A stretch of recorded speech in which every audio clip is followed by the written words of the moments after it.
Hey everyone, to.make here with a video for you guys. In today's video, I'm going to show you how to create a poll on your iPhone messages, specifically iMessage. So if you click on it, you'll see this option for polls. So how do you get that? Well, by default on iOS 18, there is no option to do that. So you need to go to the App Store and then go to the search page and search for polls for iMessage. Now there's tons of apps that allow you to do that. I'm going to show you one, the very top one, which is polls for iPhone. You're going to click on get to install it, and once you install it, it'll be on your phone.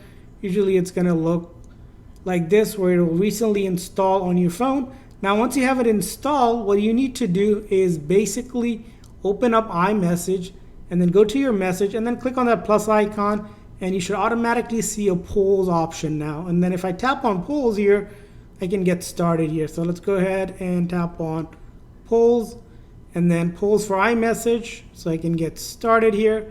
And then I can start with, first example, your title. Let's say party date,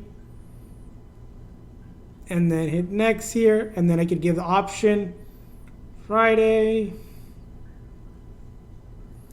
done, add option Saturday, it done. So let's say I have two different polls, and then I can go ahead and click on send poll, and then this will allow your group chat or the person that you sent to, it'll allow them to vote on a poll. So if they can open it up, they can vote, and they can send vote, and then they can put their name, for example here, and hit done, and you'll be able to keep track of the votes just like that.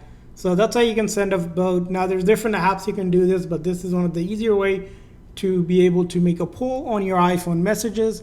I hope this video was helpful, so please consider the like and subscribe button for more tips and tricks. See you guys next time.